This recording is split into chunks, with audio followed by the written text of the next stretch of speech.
I know everything that I keep hearing from people is they can't believe that this is happening in Virginia.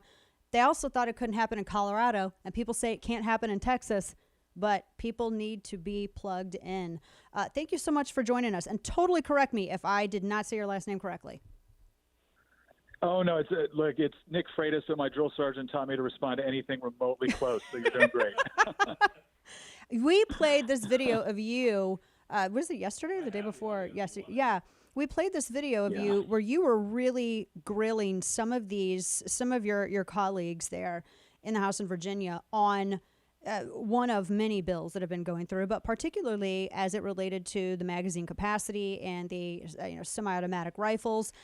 Tell me a little bit about this, because not only, and correct me if I am wrong on this aspect of it, as I understand it, what passed through the House and now has to go through the Senate, where it's not totally guaranteed, but it looks like it'll pass. But what they're looking at doing is not only defining anything over 12 rounds as high capacity, but if you have like 13 rounds in your possession, that's one charge, but it's a felony if you travel with it. I mean, it is so ridiculously and incomprehensibly specific.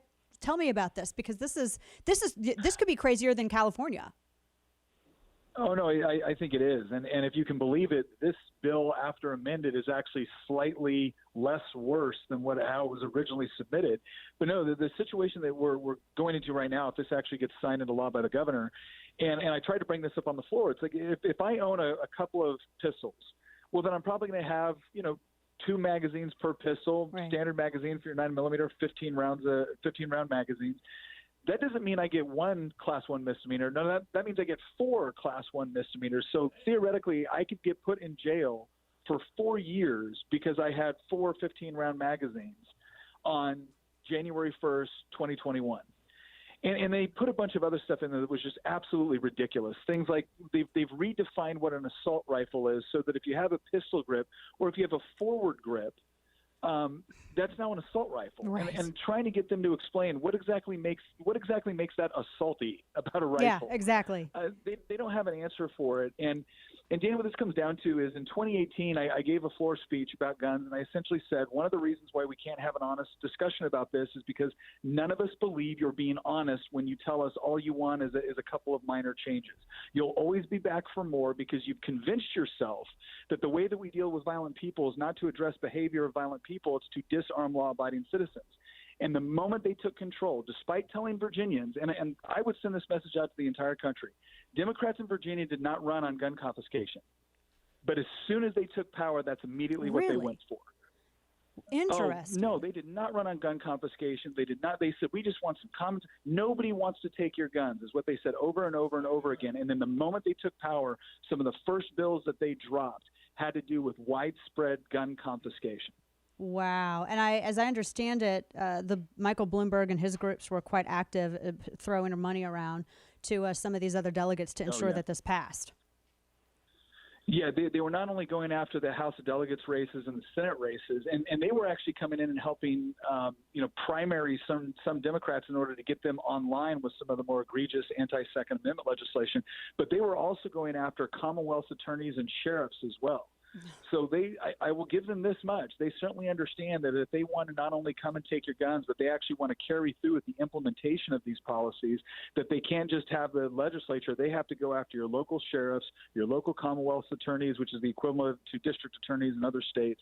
And they're going after everything. And they are using Virginia right now as a model. And unfortunately, the Democrats in Virginia are giving Michael Bloomberg a very good return on his investment at this point. And I know that some of the redistricting played into some of this, but also they were not incredibly genuine on how they ran on these issues.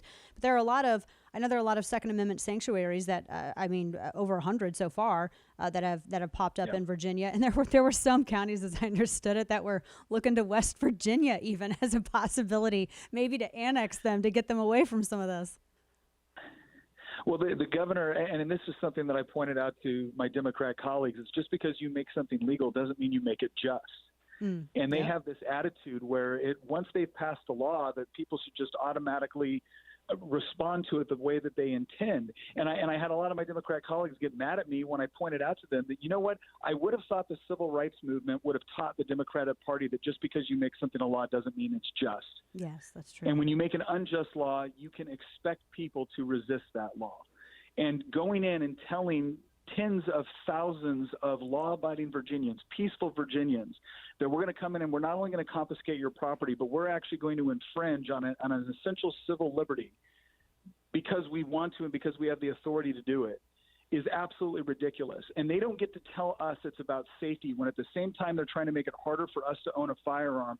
They're actually passing legislation to allow people convicted of first-degree murder, of rape, to be able to have an opportunity to get out on early release.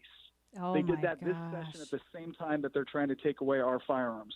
So we need to understand, and the rest of the country needs to understand, that it's happening in Virginia right now, but it is coming to a state near you. And if we're not getting involved, if we're not getting out there and plugged in and working with like-minded people in order to inform people about what's actually going on and that their rights really are at stake, then they're going to be fighting these battles in their own states before they know it.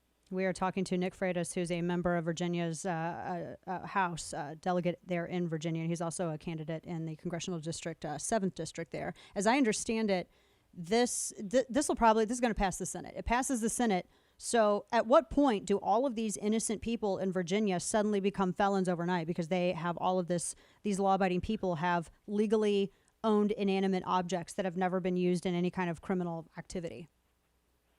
Oh, so if the governor signs this into law, January 1st, 2021, you will be guilty of a first-degree misdemeanor overnight just for having any magazine over 12 rounds.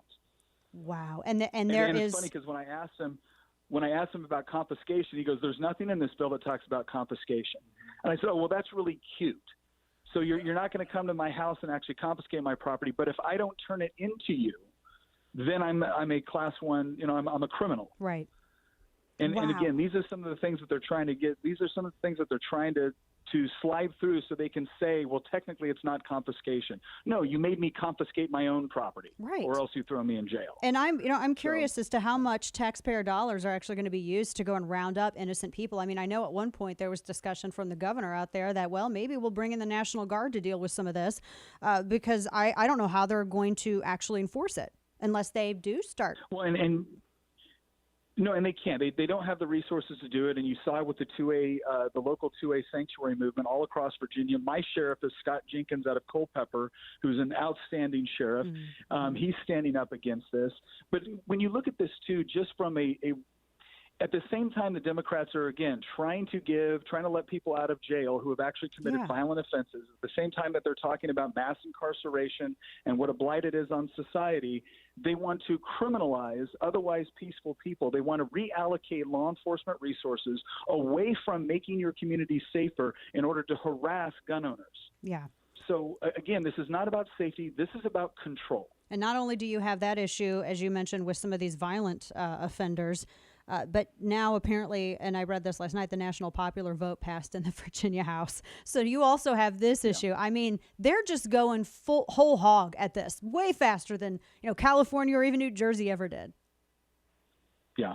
Oh, I mean, you see it across the board. Their economic policies that they're passing through are going to be absolutely we're about to lose our number one place in the country to do business status. We're if you look at the Virginia we handed over to the Democratic Party, Virginia was the number one place to do business, fourth on the list for our school system. I had friends that moved out there that were citing that when they moved. Lowest states for recidivism. I mean, one of the safest states for violent crime. I mean, across the board, we handed over a state that was doing well economically, that was safe, had a great education system.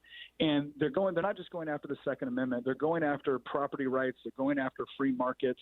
They're going after all of it because, again, in their minds, the way that you solve problems in society is by giving the government more authority at the expense of individual freedom, and we're about to feel the results of that. Boy, oh boy, oh boy! I feel for Virginians right now. I really do. I'm glad that you're there in the House, and I'm also glad that you're running for that 7th congressional district as well. Folks, you can check out Nick Freitas. Nick4va.com is the website, and we're grateful for your fight there. And we know it could even come to Texas. Texas is in a fight right now too. So We're watching all of these states have all these battles, and it's coming to a state house near you folks. You better believe it. Thank you so much for joining us. Nick4va.com. Nick Freitas, delegate of Virginia. Thank you, sir.